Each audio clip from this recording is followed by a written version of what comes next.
back in action. We are live. We're ready.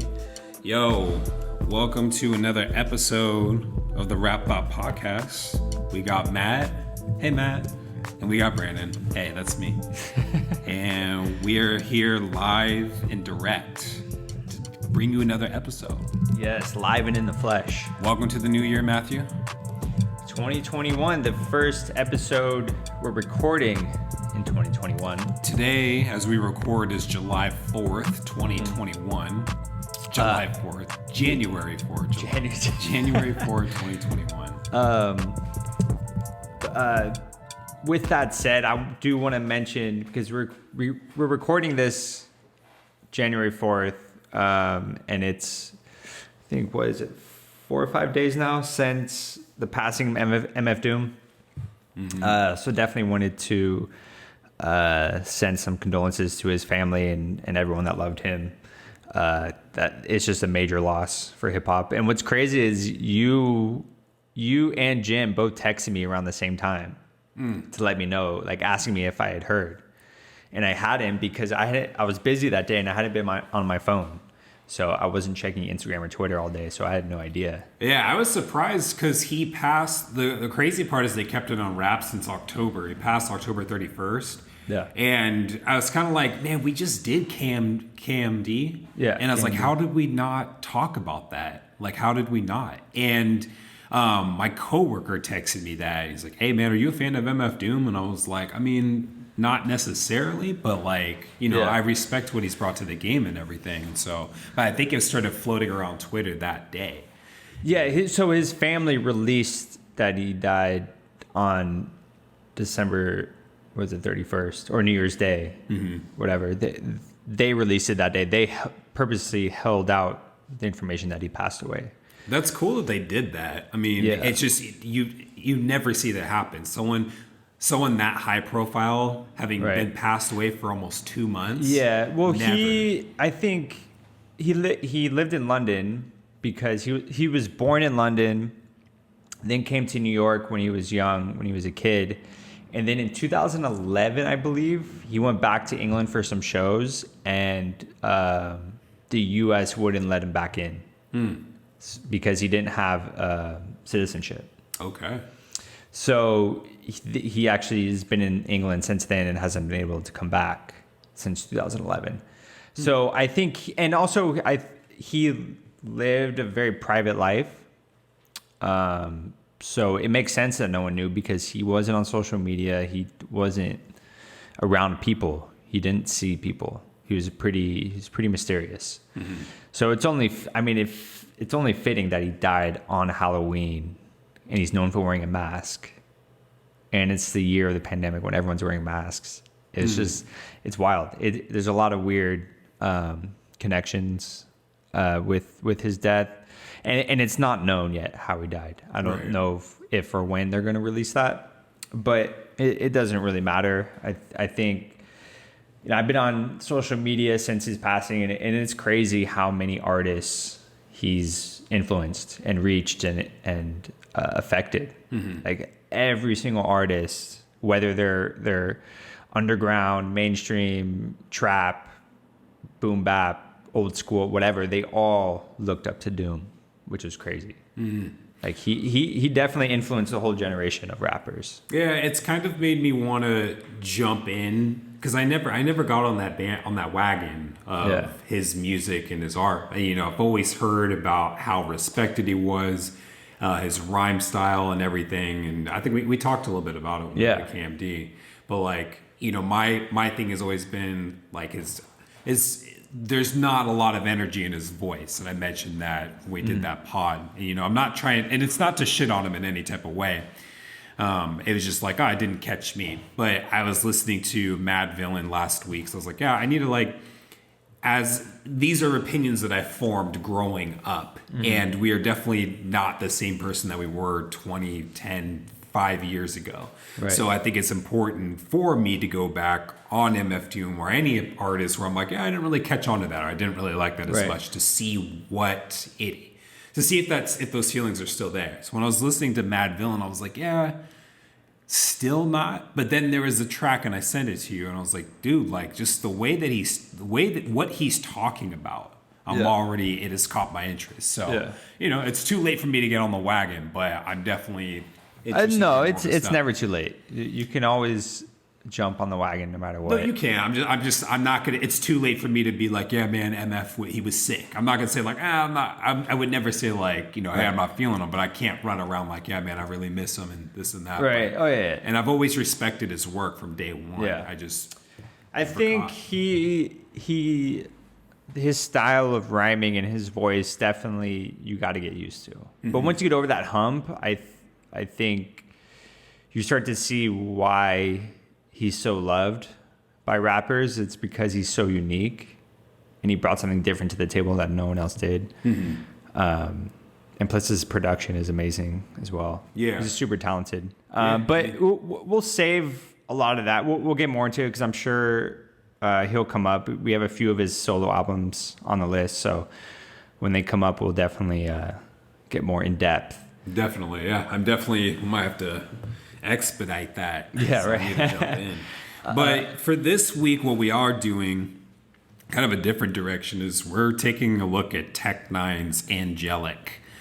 Matt, I feel like with a couple other artists, N9ne is up there with people that, if you don't know, people are like, hey, do you listen to N9ne like in high school? And you're like, no. They're like, why aren't you listening to him? And then you get an album burned for you the next day. Right. Is that your experience with him?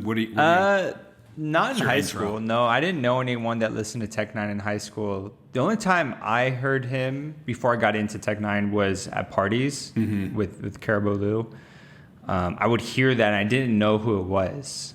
I was like, oh, I hear this song all the time. Like, what is it wasn't a song that made me want to discover him. I was just like, oh, this is a song that all the kids at parties listen to. Mm-hmm. Like, I didn't really get it. It actually wasn't until so my freshman year of college, I worked at CVS for like 6 months. And you get fired? No, I quit. That shit was rough. But I was kind of dating a girl that worked there along with me, and she actually got me into N9ne.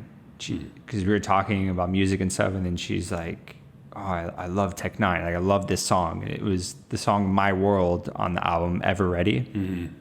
She's like, "This is my favorite song by N9ne," and she showed it to me. I was like, "Damn, this shit's kind of dope." Is that the Welcome to Yeah. Yeah. Gotcha. And I was like, damn, this shit is bumping. And then, so from that, I started listening more to his albums and getting into him. But he has so many. I didn't listen to all of his stuff, but I started listening from Ever Ready on.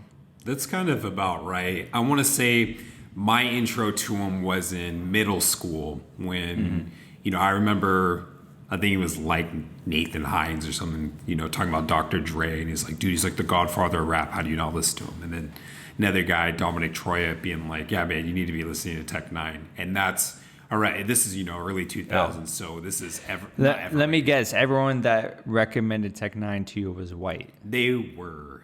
And he's one of those artists that white people fucking love.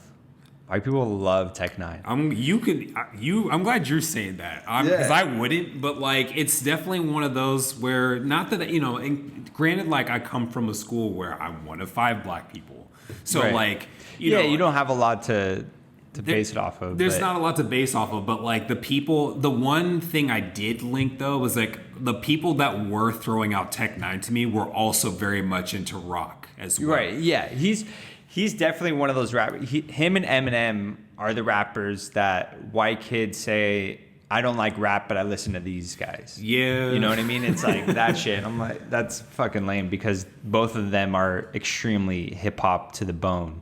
You know what I mean? They are they have a historical knowledge of hip hop and they're uber fans themselves of it. So to say you like those artists, but you're not into hip hop makes no sense. It doesn't really make sense. But I mean, with N9ne, so that's, was listening to then like Absolute Power and Yeah. a little bit of this song, but really it's taking tracks from it.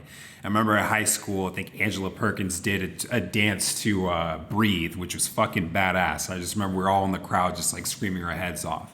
But yeah, I think Ever Ready is when I was like, okay, this is an album that I'll take and like listen all the way through. So heard Tech9ne beforehand, but same as you, jumping on Ever Ready. So would you consider yourself a technician? I am not a technician. I am not a technician. Yeah, neither am I. I would call myself a casual fan of Tech9ne, where it's mostly respect and admiration for his skill level, not necessarily being connected to his music.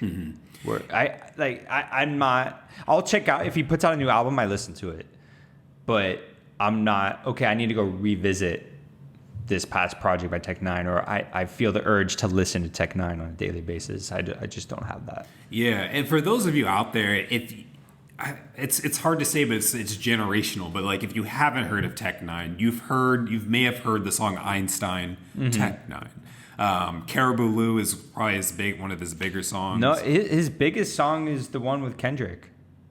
No, but I mean like over the years. Okay, though, like I agree with that. Well, like just in terms of downloads and streams, what's it called? It's an emotional song. It's a really dope song. And Suicide Letters? No, it's not from this album. Oh, okay. It's from like 3 or 4 years ago. But yeah, that song is extremely popular. Gotcha. Yeah, it kind of got him some mainstream success. Yeah, I'm trying to think of the songs like, back then, and some of the bigger ones were Einstein, Caribou Lou from Ever Ready. The song is Fragile. Okay. Yeah, that song's pretty big for Tech9ne.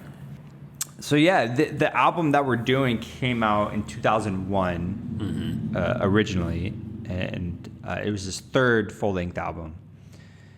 And then it was re-released in 2003 because of label. He had label issues. He got dropped from the label, I think, right after this album came out. And then he started his own label, Strange Music, and then he re-released this.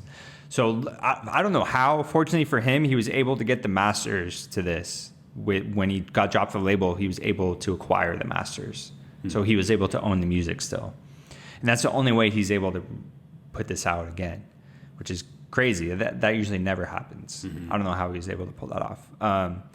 But what also I didn't know was that Tech9ne's been rapping since the early 90s. He's been in groups, I think, since 1991. He just never really gained, popularity. He did do the Wake Up Show with, Eminem and Chino XL and all those guys in 1999. I remember he'd been trying to get a record with Eminem for a long time, and then finally did it. And I think in the later 2000s, maybe after 2010. I can't remember which track. It's just wild to me how long Tech9ne's been going at it. You know what I mean? And what I love about Tech9ne, my favorite thing about him is that he does everything himself. He has his own label, his own recording studio, his own artists, his own in-house producers, his own merchandise. Like, he does everything by himself. And I think that's probably the if you're a newer artist, he's an artist you should look up to, because he's independent and does things his way, unapologetically. And I think that's what this album Angelic is really about, is just him doing things his way. You know what I mean? He's not scared of being called devilish and a devil worshiper. And he's carried that on for a long time. Even in all 6s and 7s, it's like he's still dealing with the same stuff that he's talking about in Angelic. I mean, I understand, because if you're some white old Christian lady and you see his covers or you hear his music, you're going to be like, yeah, he's a devil worshiper. You won't even try to dig in to see why or how. You would just automatically give him the eye test and like, okay, he dyes his hair and he does weird things. He paints his face, so he's satanic. But at the same time, Tech9ne doesn't shy away from that. You know what I mean? He leans into it, but then in his music he explains why he's not a satanic worshiper. You know what I mean? He's just. But if you just looked at him, you might, I could see how someone would think that. It's not like he's a clean cut, normal looking dude. He's pretty out there. Yeah. Here he's pretty short too. Yeah, I mean, most rappers are short. Yeah, that's pretty common. He's like really short. I don't know. But yeah. Have you ever seen Tech9ne live? No. Have you? Yes. I will say he's probably one of the best live performers I've ever seen. Unreal. The amount of energy and the way he raps live is incredible. It almost seems fake. Where'd you see him? I saw him at Rock the Bells in LA in 2007 or 8. And Slaughterhouse opened up for him. Oh, that's it was the first time Slaughterhouse had performed live together. It was before they put out their first album. It was like they just formed and then they got onto Rock the Bells and they performed before Tech9ne went out. That's sick. Yeah, that was a great show. Yeah, I mean, I was looking forward to doing this album just because, at least to me, like Tech9ne is one of those ones that you grow up with and don't really. There aren't too many albums that I could say that I grew up listening to or artists, and you're looking at it from a 32-year-old perspective now, like, okay, what was I actually listening to back then? Like, what was he actually talking about? Right. Because like a lot of the people I felt that were listening to this all kind of have this kind of like woe is me kind of thing going on where their life is shit and things suck. And I'm not saying that like Tech9ne, it has nothing to do with Tech9ne influencing that or anything, but I'm looking at it like, what are some commonalities that I've seen all around me involving his music? I could totally see that.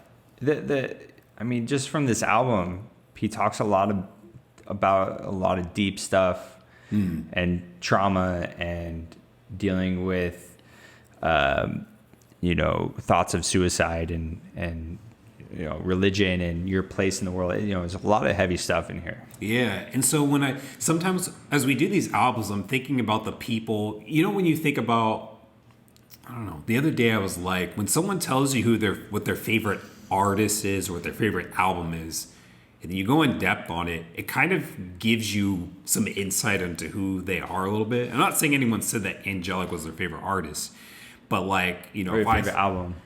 Favorite album. Either or. Yeah. But like if I say, okay, I really like To Pimp a Butterfly, and you kind of go into that album a little bit, and there's some deeper context to it, or Below the Heavens for you, whatever. It's like there's a lot of deep stuff in there, and so to me that would tell that's okay. This is pretty like introspective, like I don't know, analogies, metaphors, whatever. But then with Tech9ne, if that's one of your top artists, I'm seeing some, as I said, some commonalities. Like, okay, like he talks about a lot of stuff, so maybe you're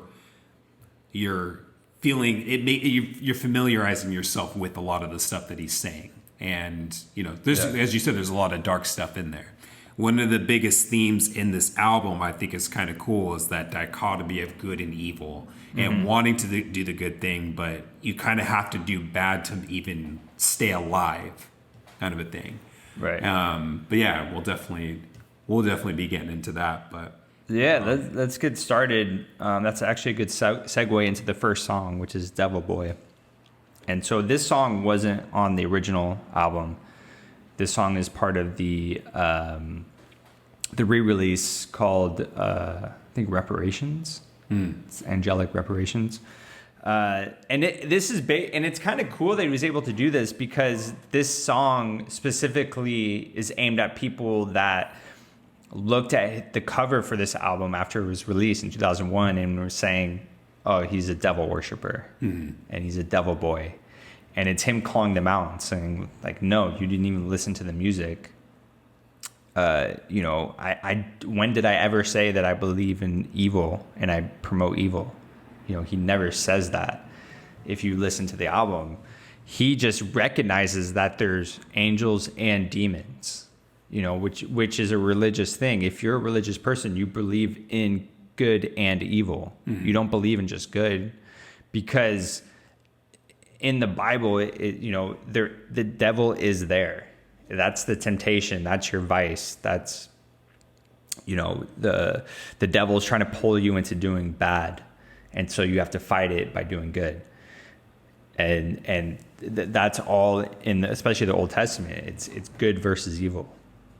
And so he's just recognizing that. He's not just showing you the good. He's showing you both sides to it, which is actually, that can be more helpful than just saying to someone, "Oh, everything's good. Just be good." It's like, well, no, that's not life. That's not how humans work. So yeah, it gives him more depth when he puts both sides into his music.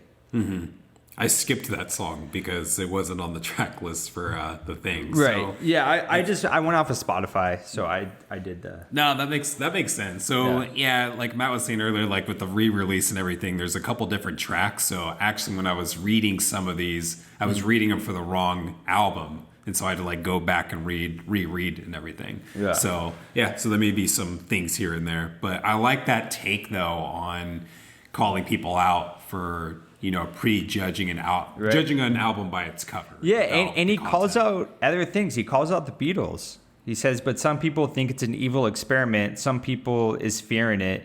Those who do Beatles is hearing it.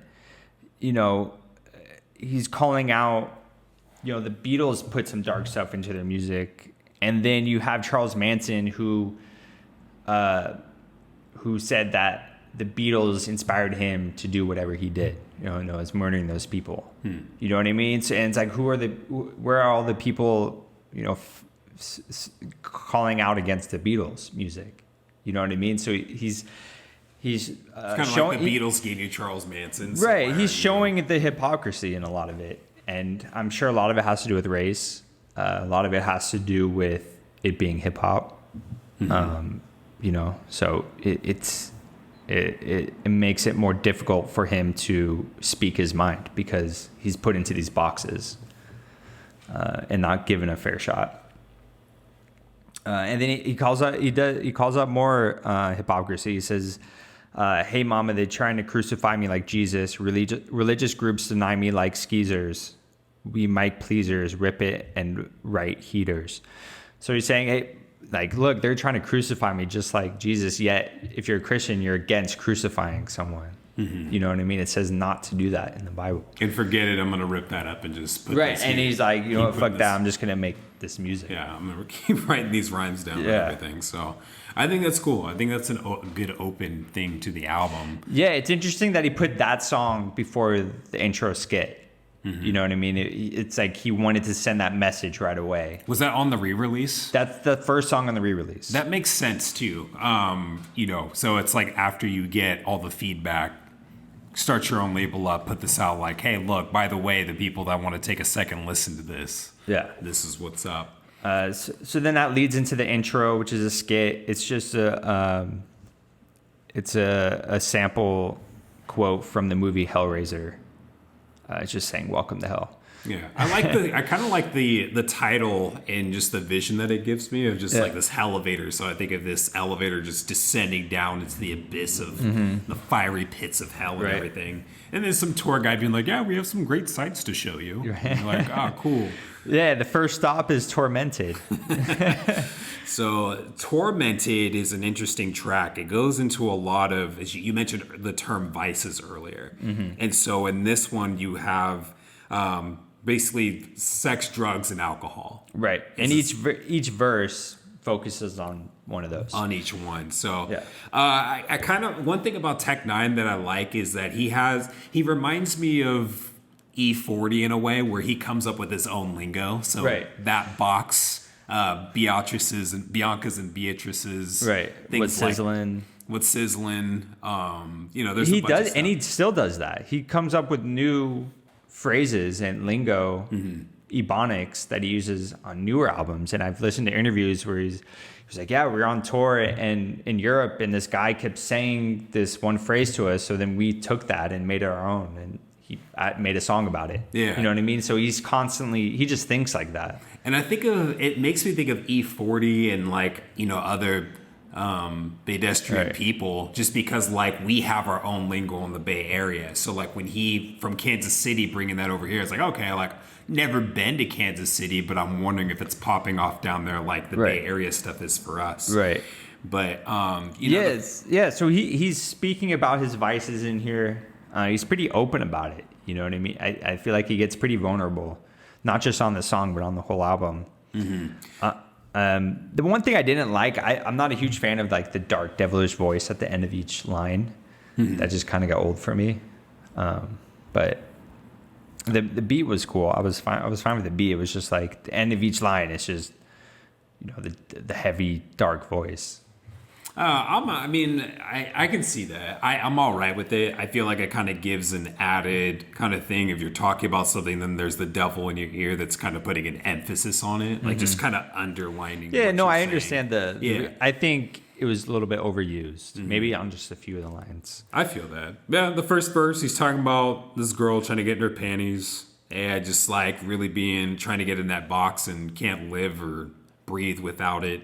Second verse, he's talking about alcohol and kind of just how it puts him at ease from daily life stressors of paying bills and definitely giving up confidence when he has to knuckle up with somebody else. Right. And then the third verse is just finding an additional escape through drugs. And one of the things I wrote down was, in hell, you an angel on the dust, PCP, likes to play on where, oh, my bad. That was the line. In hell, you an angel on the dust, PCP. And I kind of like that play on words a little bit. Yeah. I thought that was clever. Yeah. But I liked his rhyme scheme. There's times where I think he's just saying words to say words, but there's like a poetic thing to do it when it does come out well. But yeah, he definitely every now and then has some really great lines where it kind of just like makes you take a step back and like, whoa. Like that was kind of crazy what he said. Yeah, and with all those vices, it's interesting because in the last verse, he's talking about it's almost like all of that is to get that money regardless. So like put everything, all stressors behind, but like I really need to get that money. And it's referring to living fast, dying young, heaven needs to wait. But he mentions how he's doing what dad told us to do. Yep. But despite dad not being able to lead by example. So, kind of get that money, but how? All I want is money so I can fly. That's why he's tormented by all this. Like I'm doing what my dad has told me to do, but he didn't leave me any instructions or guidance, but this is how they're all affecting me. But then they all like help me out at the same time. So kind of really interesting track. Yeah.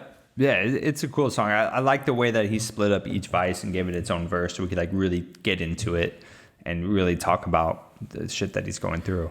Another thing about his style too is that like he can rhyme really fast, but for a fast rhymer, his stuff is all pretty surface level. Like you don't have to get the dictionary out and break all these things down to get what he's talking about. Right. So the next track is kind of an interlude. It's not really a song. It's just Tech rapping to the beat of a machine gun to a Tech N9ne gun, which is really dope. I mean, it's fire. Yeah, when I first heard that as a kid, I was like, oh, that's cool. That's good. So, but I mean, and what he's saying too, and this is back then as a kid being like, oh yeah, that sounds really cool to rap to a gun, but then looking at it as an adult, it's like he's saying he won't succumb to the demons, and he's always going to come with the heat. And if it was a crime to rhyme, he'd be doing time and keeps it real for the game. And that he didn't. Those are my rhymes, but like what he said. But yeah, I think it's cool to the first track talking about all of his vices and saying like I'm not going to succumb to all these things. I'm going to keep going and pushing. So then that leads into Sinister Tech, which I think this one he's more of just talking his shit. It's one of those battle rapping tracks. He says, Sinister rhyme minister, Tech N9ne be the menace, diminish ya, finish with the dementia, I'm the grimmest. I just love those rhymes inside of rhymes. He can spit. He's not many people talk about him in terms of his lyrical ability. Yeah, that's what I'm saying. But he's incredible. He needs to be talked about a little bit more. But I like that. I would advise you not to slide through because I will oblige you with a rhyme flow that will demise you. Like, that's sick. Yeah. I like that. Say my name 5 times. Tech, Tech, Tech, Tech N9ne. I will appear in your mirror through your chest ripping out your spine. Yeah. He's a bad dude. And Yeah. He definitely gets imaginative with his lyrics. You know, it's a lot of horrorcore stuff. You know, we talked about that a little bit with ultramagnetic MCs, or Cool Keith kind of set that off, and then definitely Tech-N9ne takes it to a whole new level of horrorcore.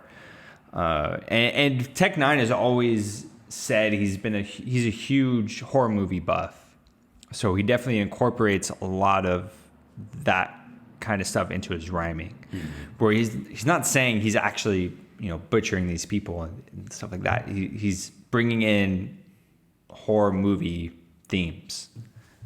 This whole album could be considered a horror movie theme. Yeah, oh, for sure. It definitely is. Track 5, Psycho Messages, is an interlude to the 6th track of Psycho Bitch, and it's basically a side piece just calling him, being like, hey, where you at? Why aren't you returning my calls? And he's like, yo. Shit was so funny, though. I love skits like these, because I don't know if it's real or not, but I hope it is.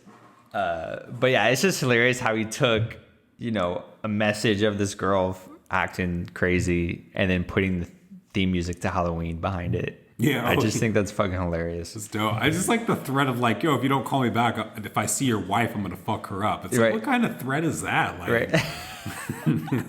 No, leave her out. So we go into the song "Psycho Bitch," and it's basically a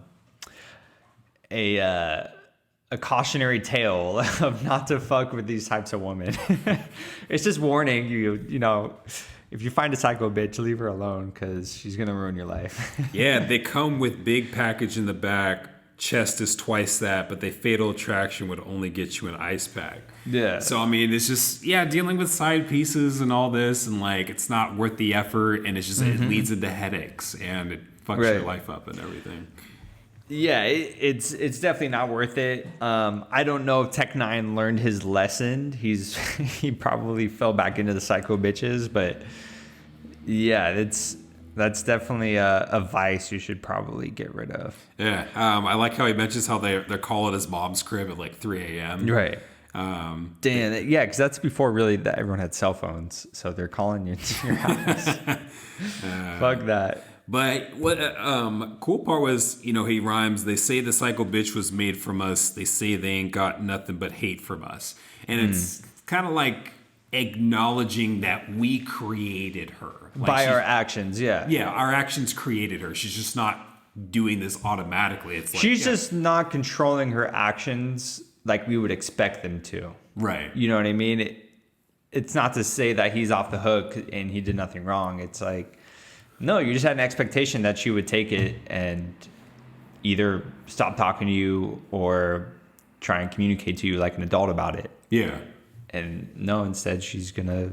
But it's happened over and over, so she's like a product of that. Right. Continual yeah, I'm sure thing. Tech-N9ne's not the first guy to do that to her. So yeah. So now she's over it. So that's where like the acknowledgement of just like, yeah, like I'm contributing to that, but definitely like, yeah. Thank God I've never really experienced a psycho bitch, so I can't relate to this song, which I'm very happy about. So that's a good thing. I haven't either, but like this is, I wouldn't even call this chick psycho at all. But there was a girl that called my house one time upset. She was going through it. She had some family stuff that she was going through, and so I was one of her closer friends. So she called me and my mom. It's just like the closest thing to this track. But my mom was like, I don't want her ever calling her again with all that. It's just like, yo, but like she's going through some things though. Right, that's different. It is different, but that's as close as I've never dealt with a girl that I was intimate with or anything like that behaved this way. That shit would scare me. I think I stayed away from those types of girls because I'm scared of having to deal with that. Yeah, you call the cops. I probably would, dude. I don't want to deal with that. The cops are less scary than a psycho bitch. Oh my god. Not in a safe space. One last thing about this song, there's actually a part 2 and a part 3 to this on his later albums. Oh yeah. Which is I actually want to listen to those now. I'm glad he kept fucking with the psycho bitches for sure. Yeah, like, I'm glad he didn't stop. So kind of keeping along the theme of dealing with a psycho bitch, we go into Real Killer. And as you're listening to this, it's a really brutal song. Mm-hmm.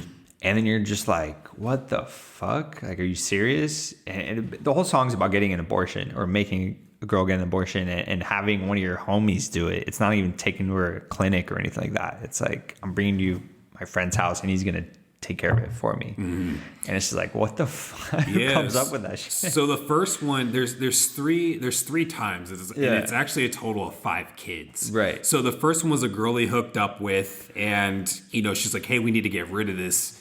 And throughout the song, you kind of feel him kind of going towards like na to where it becomes norm for him. Right. And he's all right with it. Because at first he was like, no, I don't want to do it. I can't do this to myself. I got a homie that can help out. Let me give him a call. And so that happens. The next time he's on tour or something like that, he hooks up with this chick and she gets pregnant with 3 kids. Yeah. And so then he has the same procedure happen again. He goes back to the same guy. Has it done again. And then he hooks up with that chick again a year later. Right. And then has that kid aborted as well. Oh my gosh, shit's fucking wild, dude. I don't know if it's real or not. I don't know if he's just telling a story or this actually happened, but yeah, shit's wild. Yeah, and he's dealing, it goes deeper too, because he's talking about like God's judgment of like, I'm having this done, and like God must want me to die after this, after I've killed, had 5 abortions basically. Yeah. And kind of questioning his place on earth. But yeah, I mean, I know for anyone else, like dealing with abortions, it's not an easy thing to deal with. Like, it's not just to go and have that and come back. Yeah, especially if, you're not doing it in a safe space. You're going to some dude to do it for, like, that's even crazier. Yeah. So yeah, next we go into Cursed. Which it's along the themes of relationships. It's a different kind of relationship, but it's basically a metaphor. He's describing a relationship with a woman, but the woman is hip hop. There are so many songs that do that, and of course, when I try to remember them, I can't think. It's like there's the third verse in Dr. Carter by Lil Wayne where he's reviving hip hop. And then there's Never Love Again by Eminem and Music to Be Murdered By. And he's done that before too. But Busta Rhymes has done it. Exhibit has done it. Common's done it. Yeah, a lot of art. And there's many more that have done it. N9ne has done it. And I think Ludacris has done it too. Yeah, it's basically an ode to hip. I mean, I think Tech N9ne comes at it from a different angle where he's talking about hip hop, basically, all the guys are trying to have sex with hip hop. They're trying to be that one guy in hip hop's life. Hip hop and he's calling out hip hop for wanting to be with like the most famous rappers. Yeah. You know what I mean? Not giving the lesser guys shine. And he comments on like a lot of stuff it did for him. Like it kind of makes him feel complete. It elevated him, introduced him to new heights, new people, and did a lot of stuff for him, but then started messing with other people as well. So it's like, okay, this relationship's not exclusive. Right. And he's like, I know you're a groupie hoe, but I still want your coochie though. It's a funny line, but it's true. It's like, even though, you're giving all these other guys shine, like I want some of that too. I'm not going to lie. And I want it all just for me. Yeah.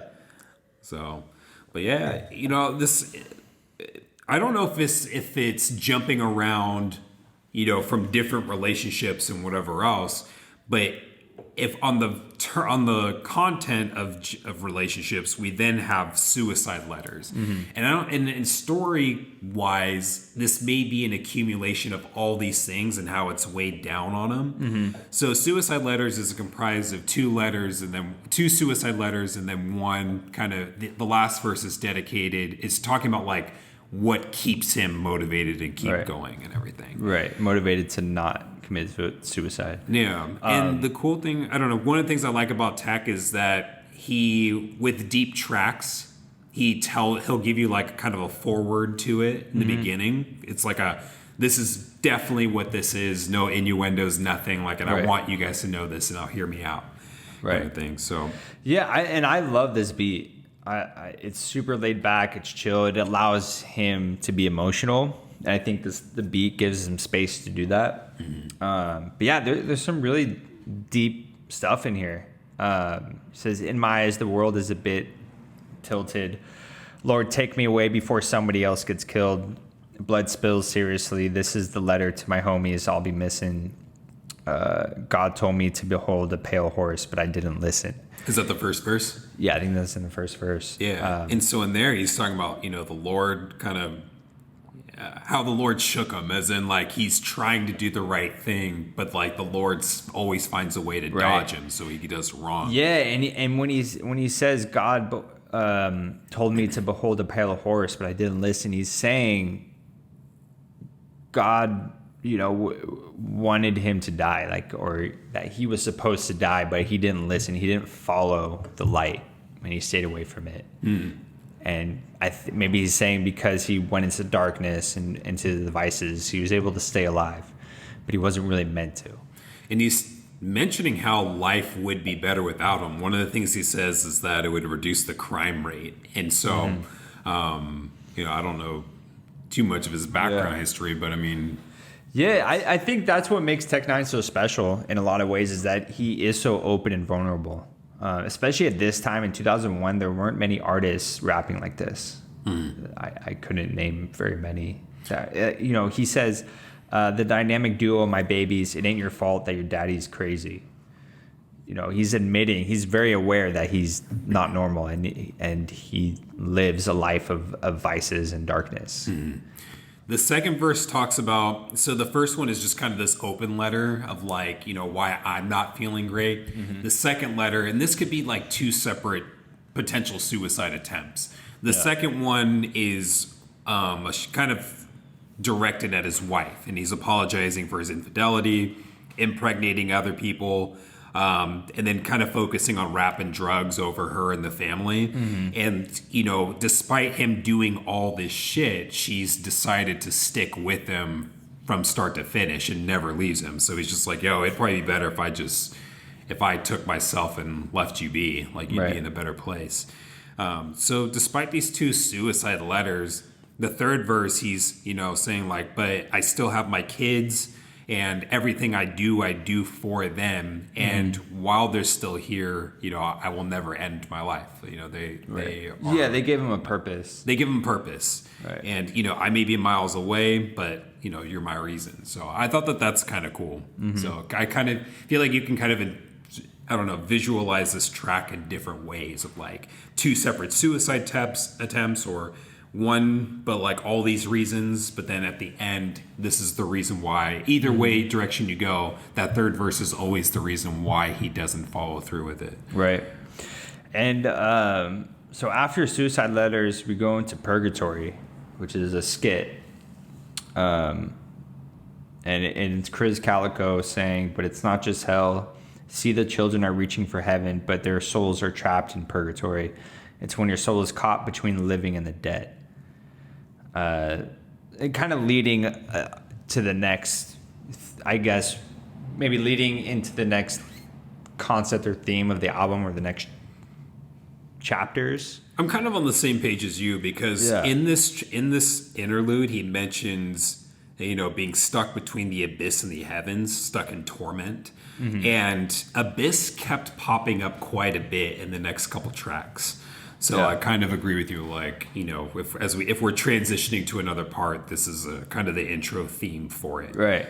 So then, the next song is "It's Alive," and coming from Suicide Letters, where him trying to kill himself, he comes into "It's Alive." It is a lot more upbeat. It's fast paced.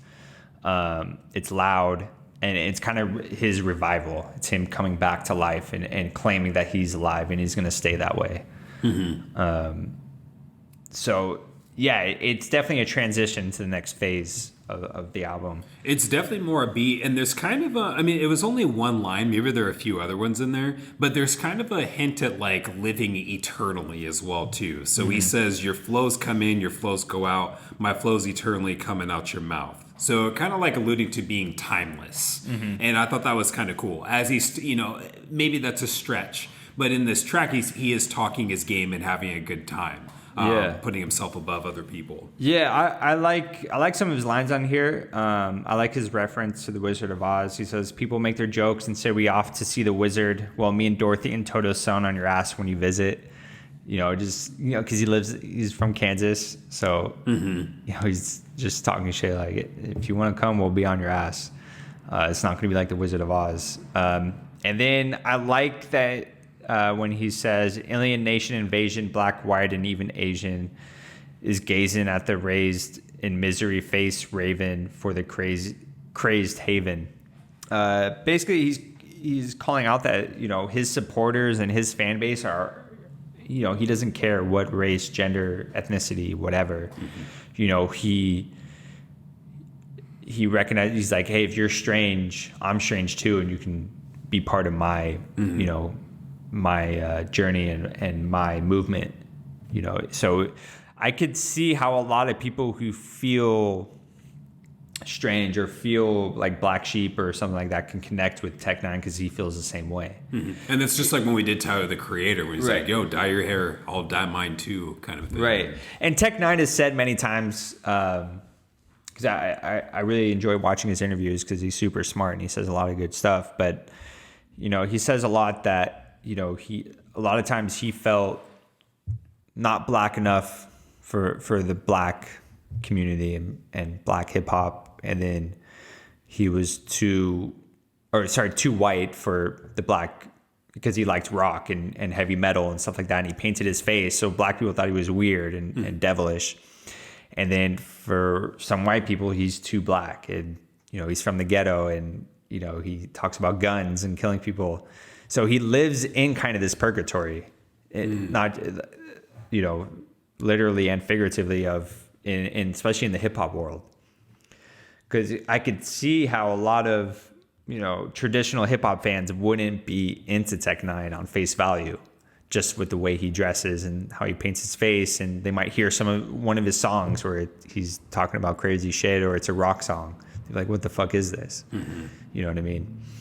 And then white people might hear like Caribou Lou and be like, no, this is trash. Like, I'm gonna listen to this. So yeah, he's in an interesting place, but I think that's his asset, and that's what he gives to hip hop. He gives something that no one else does. I think he overall is, trying to be comfortable in his own skin and recognize what he has to offer. Like he's recognizing that he's gifted, which flows well into Einstein, track 12. And so, he mentions here, I'm basically saying like I'm gifted like Einstein, and he's just going off in this track. But I don't know. One of the lines that got me was bringing down the house when I rip shit like the plates shifted. Angels come in many shades, either drunk or lifted. And kind of that, where you're starting to see more of that dichotomy of good and bad. And he goes more into it in the next couple tracks, especially with this ring. But yeah, let's see, 2 years prior. Yeah, he mentions in this track how like 2 years ago, his music wasn't really desirable. He was kind of getting shit on, but he really put time and work into his craft and coming back strong. Yeah, Einstein's a dope song. Einstein is, I think it's the one song from this album that I was familiar with, that I had heard before. I think it's one of his more popular songs. And he definitely did the song live, which was crazy. But yeah, I think the song is super dope. It's very hype, a lot of energy. His flow on it is crazy. I love the sample in the background. It's funny. He says, angels come in many shades, either drunk or lifted. The Einstein meaning gifted. Too sick to get with. 2 years ago, my shit was broke, but now I fixed it with my quickness. Like you mentioned, he's just spitting dope lines, and he does look at himself, like you said, like an Einstein of the hip hop world. Of reinventing it and coming up with unique flows and being able to do something that other rappers can't be or they can't do because of his technical ability. Yeah, there weren't too many. I mean, if I'm going to take myself back to the early 2000s, who do you think else was kind of rapping similar to him? Not necessarily in content, but even just in style. And the first people that come, for me, the first people that come to mind are like Twista and maybe Busta Rhymes. And like, there's not really anyone, and also Tech9, I can't recall ever hearing him on the radio though. So Yeah, that's a good point. I can't think off the top of my head of people that rap similar to him. I think part of that is he was in Kansas City, Missouri. Kansas City, where, he probably most people haven't even heard of him. Most people are being influenced by New York rappers at this time, especially this time. In the time where, even when Ever Ready was coming out, like the South had a hold on the rap game at that point. Right. So, yeah, I don't think no one was even around. No one on the East Coast or West Coast could even hear his music to be influenced by it. You know what I mean? It's like no one could even do his style yet. Mm-hmm. So, yeah, I'm kind of wondering when, like, he didn't really... I don't know if it's more of a choice, but I'm curious, like, I wonder why he... Like, everyone... At least that I went to school with and stuff and around me, like they all knew about him, but it's not someone that you would hear. It's like not the same, but everyone knows about Eli and the Grouch, but you're not going to hear them on the radios. It's like, how does everyone know about this? How does everyone know about Tech-9 when you don't hear about him? Yeah, especially back before the internet. Right. Before social media and all that. I think he's one of those artists that just word of mouth just spread like crazy. I think a lot of people became super fans of him, and then they would, that would just kind of spread organically. Also, he is probably one of the most well-traveled touring artists. I think he toured more than 200 days out of each year. He's constantly on the road. And I think by doing that, he was able to build his base. And I think that's another way how he gained a lot of fans, just by doing tours constantly. And it's like, you might have a friend that's into Tech-9. He's like, hey, come to the show with me. Mm-hmm. And then you get into it. And then the next time he comes around, he's like, hey, and then that friend brings a friend, and then that friend brings a friend, and it just kind of spreads like that. For sure. Breathe, number 13. And the thing I put down for this track was never duck another motherfucker, repeat it.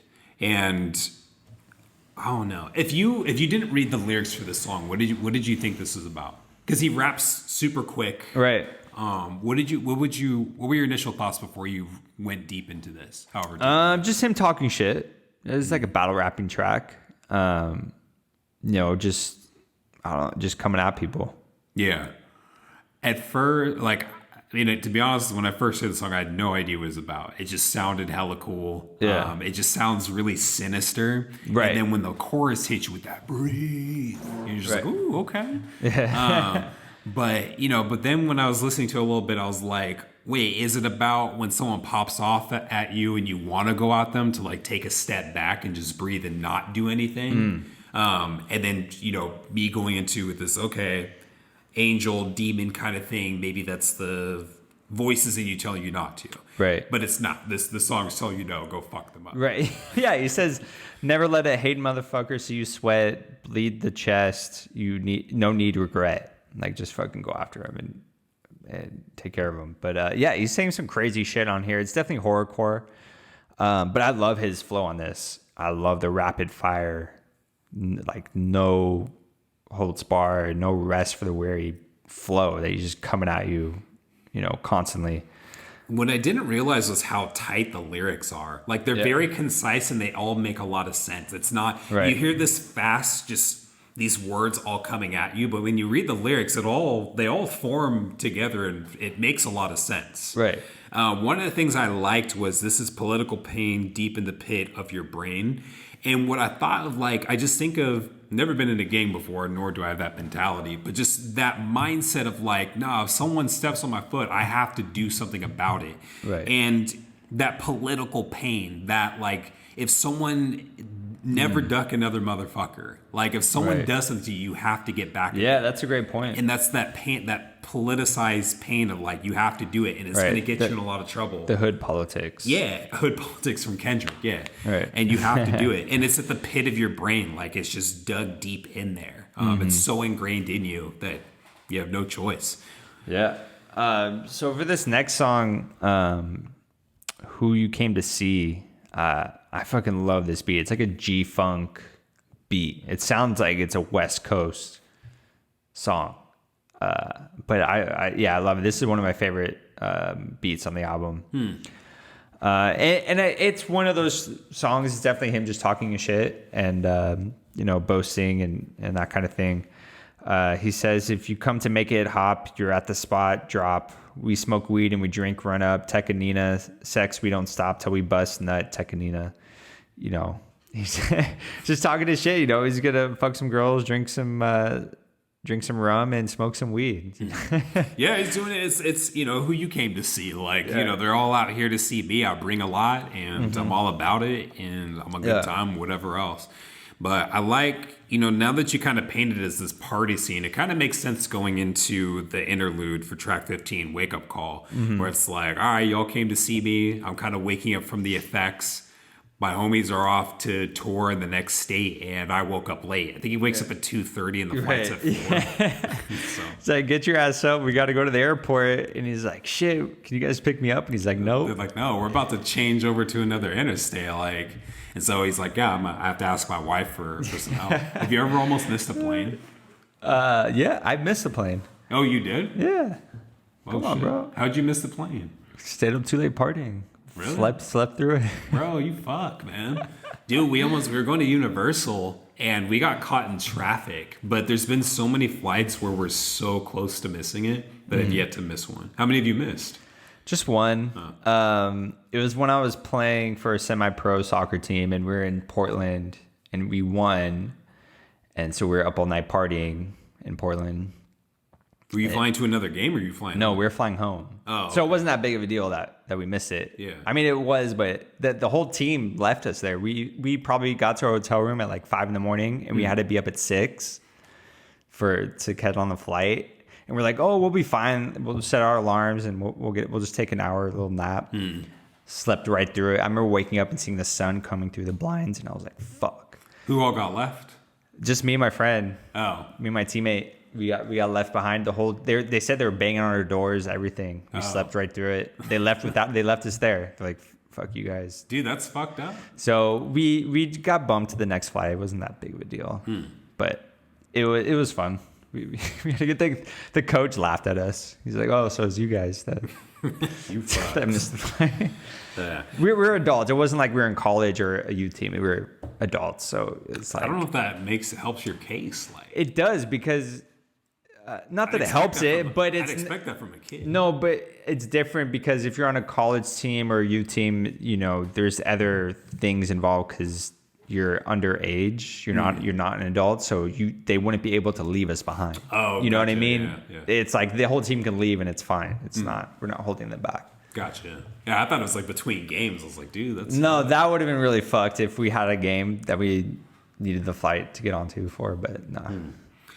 Yo, so that transitions to This Ring, and this is, it's arguably one of the deeper tracks on this album. And I was about to say it probably is the deepest track, but then you have Suicide Letters, you have, what was the earlier one? Not Cursed. You have Real Killer. You have those two. Yeah. It's like, which one is the deeper between those three? And I like This Ring because he's really talking about like this mask. And, if you want to go into sociology and talk about Irv Goffman and dramaturgy, I'm trying to really dig deep here. But it's like when you're on stage, people are seeing your stage self and what you present to the world. But there's always the backstage self that you keep from other people that you don't want them to see. Right. And so his stage self to, his friends, his fans and everything, of course, is Tech N9ne.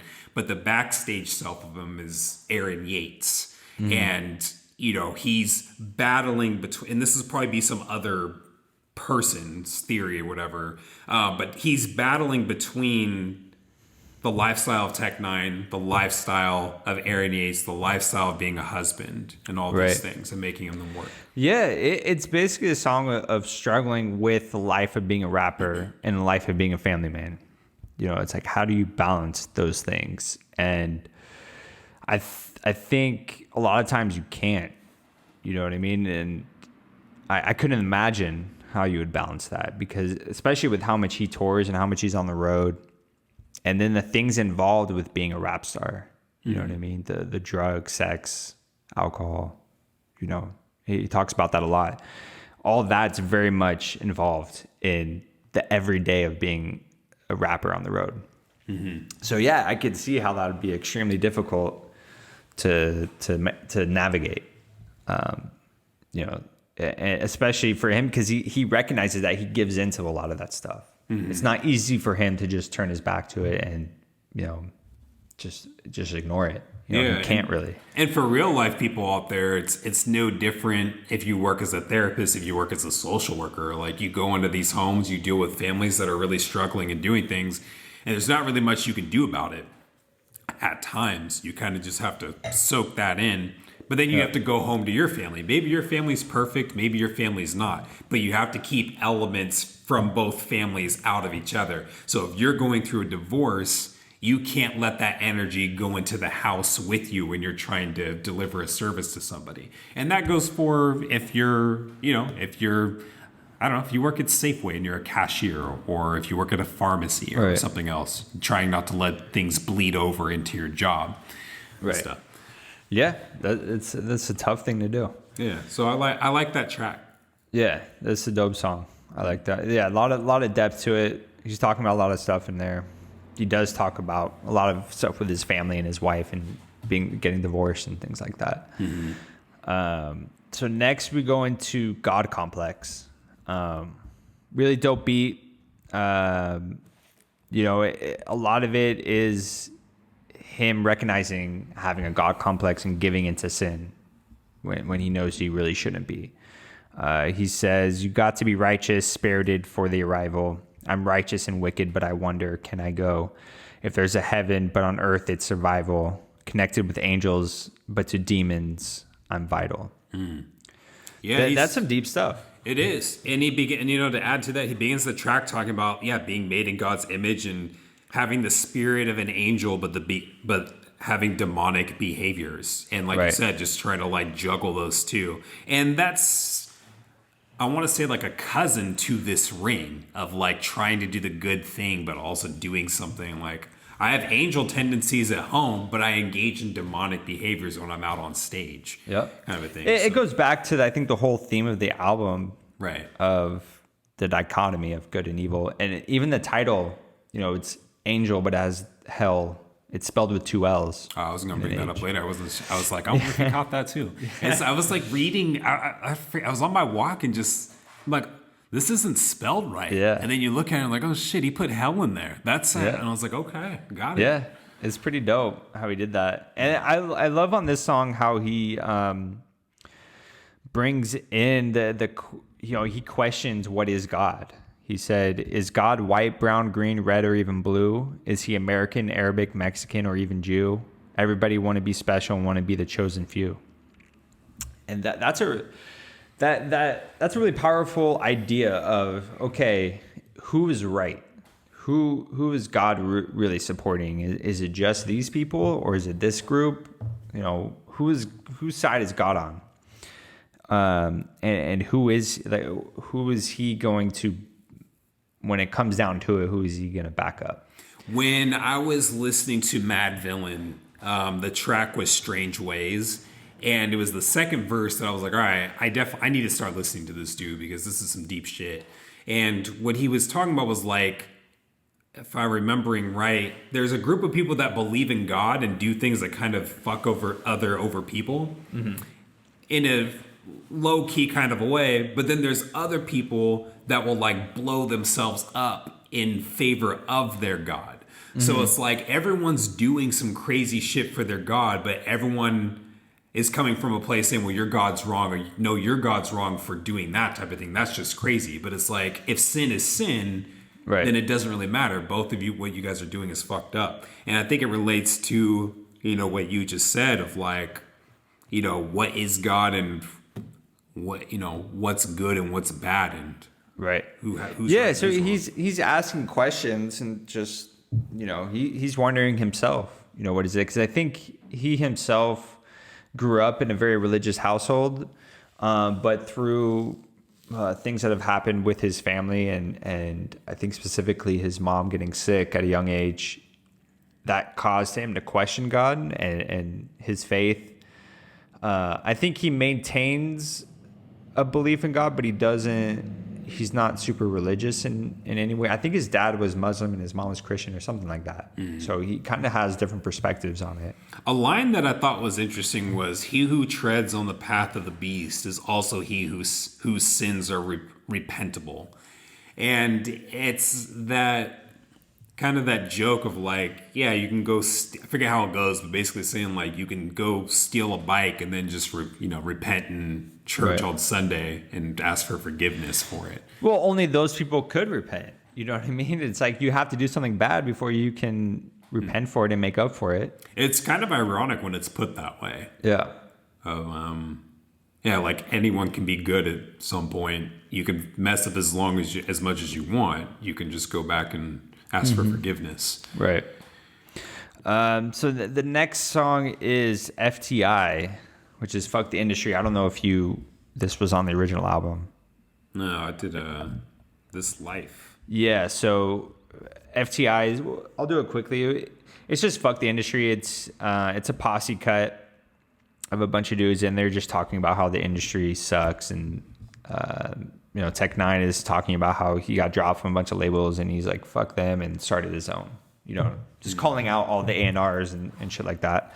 He says the industry is some punk motherfuckers. You tell them FTI when anybody asks you, fuck the industry, they the enemy. And so I think that's one of the reasons why N9ne was motivated to start his own label, because he got sick of dealing with their bullshit. Because he had been signed since the early 90s, and he never really got put on. So he's like, okay, if they're not going to do it for me, I'm going to do it myself. So with that said, we can go into... I didn't do this live because I think they took that off. Yeah, and that one was just, kind of talking about in his past life. I wanted to hit that because it had Angelic in the title. But, he used to be kind of preppy, and he wanted to change up and get money. And so, they kind of go into what this life will have you do, the things that you have to do in order to succeed. And it's interesting just because... like, as we were kind of talking about at the beginning, there's a lot of, if you're really born in or put into an environment that doesn't set you up to succeed, you have to do a lot of things that society would consider bad in order to do, not even to do good, but to survive. And earlier he talked about how being in life is this purgatory, aka survival, of like just living. Right. And one of the things, I liked was half Cupid, half relic. My life is angelic. So I dance with the devils and fly with the angels. Again, dancing with that dichotomy of the two. But yeah, I think now we can go to Going Bad.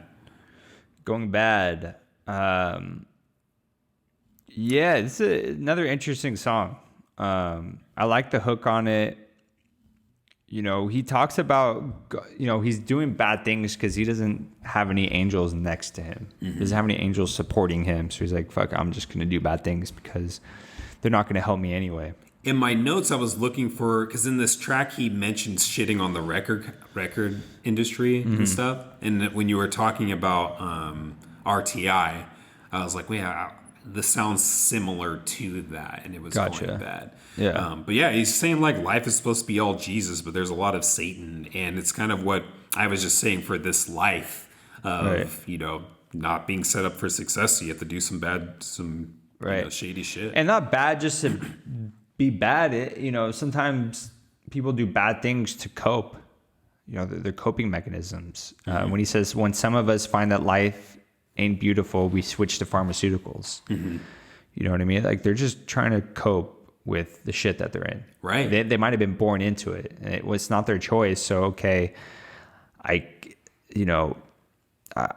don't know what to do, so I'm going to try to escape it any way I can.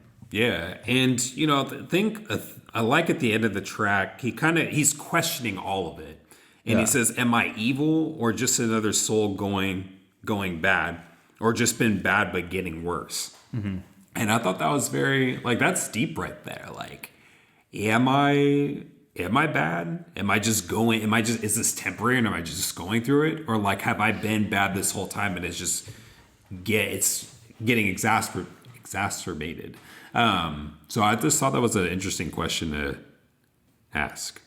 Yeah. But with track 20, It's just an interlude titled Heaven. And he's saying, like, this is the only Heaven track I have on here, and only because, my guy, like, passed away, and he was featured on it. So that leaves it to Twisted, which is the last. Which is featuring Roger Troutman, who was one of the pioneers of music back in, the early days of hip-hop. And he used that vocoder, that's the way, his voice is kind of distorted. So he was kind of the pioneer of that sound. So yeah, I think it was probably a big deal for him to get Roger Troutman on this song.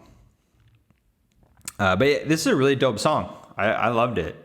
I love the singing on it. I love the hook. I love the beat. It's a very laid back, old school song. And it's definitely a little bit more hopeful. But he's still talking his shit at the same time. He's still going at people. But he says, I'm not the regular when stepping. I can't wait till I can fly away from my competitor. Yeah, Satan can die. My psychosis, hopeless, focus, notice. My metamorphosis, folks, is broken, jokeless. So, he's talking about defeating Satan and having a metamorphosis so that he can become who he's supposed to be and aspiring for something greater than what he is. Mm-hmm. In the second verse, he's kind of going into that horrorcore stuff a lot. Type of Muslim, shoot him with liquid pork on Ramadan. With force, I'll make a Christian read their kids the Necronomicon on Christmas. And just like, kind of the whole, the track is called Twisted, and like just dealing with these twisted thoughts of like getting at people and just doing things. Yeah, he talks some crazy shit on here. I think it's a dope song to end the album on, where it's not necessarily so bright and hopeful. He's still talking about crazy shit, but it does leave you with the sense of he's still going to be going strong. He's not going to, fall into what he was talking about on Suicide Letters. He's kind of gotten past that, and he's going in the right direction. Yeah, and I think it ends. I don't know if it's appropriate to think of like the whole album and like, okay, is he twisted? Like, where's his mind state at?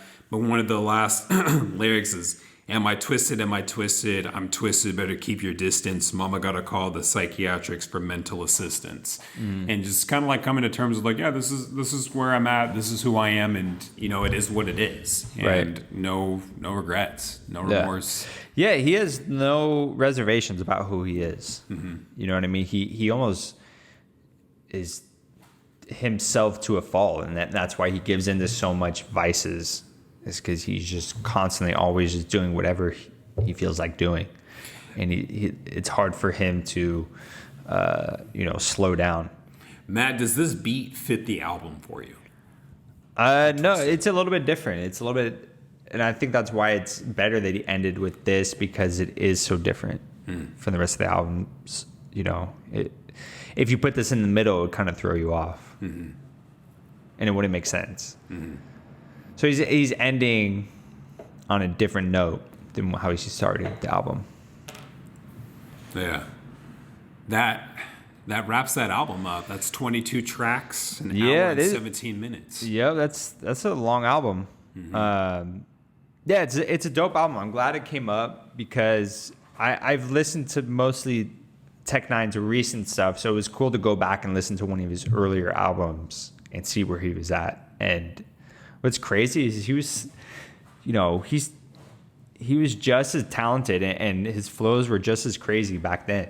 You know what I mean? He hasn't slowed down one bit. That's what I'm saying. Like, I agree with you. That he should be. There are elements to his career that don't get talked about enough, and it's been consistent over time. Right. He hasn't. I mean, if anything, he's gotten better. Right. And yeah, at this point in his career, he's now making music not to survive or just to get it out. He can make whatever he wants. He can be more creative. I think he has a little bit less pressure, where he can do different types of songs and work with different types of artists and experiment. And you know, he has that luxury and that freedom now where he can do that. Yeah, and he's constantly dropping projects. If he's not part of collabos, he's always dropping. He's so, like you said, yeah, he's so extremely prolific. You know, just constantly working, constantly touring. Well, obviously he didn't tour in 2020, but before that, constantly on the road, constantly putting out projects. Yeah, he's wild. He's a wild dude. But yeah, I love Tech9ne. I wouldn't call myself a technician, but I do enjoy listening to his projects. I always listen when he puts out something new because I'm interested in what he has to say. And his technical ability is just unreal. He just dropped an album in October. Like, that's how much work he's putting in. Like, he's dropped an album nearly every year. Yeah. He's dropping. The only year I'm missing from what I see so far is 2017, 2014. He probably put out EPs that year. He probably did. So, but he's just constantly busy. Yeah, it's crazy. Yeah, so I think this was a dope album. It is a very dense and dark album, so I don't know how much I'm going to be revisiting it. I think, like you mentioned earlier in the beginning of the podcast, Tech9ne is definitely an artist that you pull tracks from and you put them into a playlist or something like that, or a mixtape, because I don't see myself revisiting this album as a whole. You know what I mean? It's like I'll remember some tracks from it that I can go back to, but I'm not going to sit down and listen to Angelic. I have this I'm forming this encyclopedia in my brain as I'm going through all these albums. And what I take from Angelic is that I really like, you know, first off, the album title is just really creative. Angelic, you combining angel and hell with it and together. And then you're putting all these themes and elements in the album that reference that. This ring, Tech9ne, these vices, it's essentially trying to balance everything and live a normal life, but then also questioning things because of your behaviors, but then wanting to do the right thing. It's about survival. And he mentions that being stuck in purgatory is like survival. And these are the things that I'm really trying to deal with. Right. So it's interesting. I like the album for that perspective. And when I think of the things that artists go through, whether they are hip hop artists or anybody, this is probably an album. If I was like to tell someone a story, I would probably pull from this and be like, yeah, like Tech9ne and Angelic talks about A, B, C, and D. And I feel like that is a good underlining for a lot of things that people deal with. So I really appreciate this album.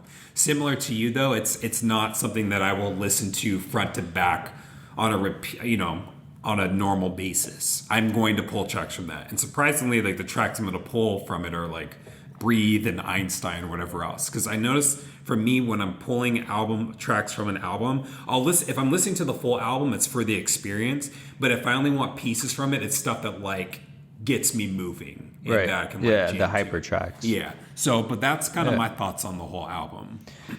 Yeah, I agree with you. I think it's a really dope album. It's a great album to get an understanding of who Tech9ne is, because he is very personal on this and he's very vulnerable and lets you into his life. But he can also be very, I don't know if I want to say the word extreme, but very like, this is on the table. Real killer, abortions, like this is what I'm talking about. So like he's very much, this is what I'm rapping about this today. Right. And it may make you feel uncomfortable.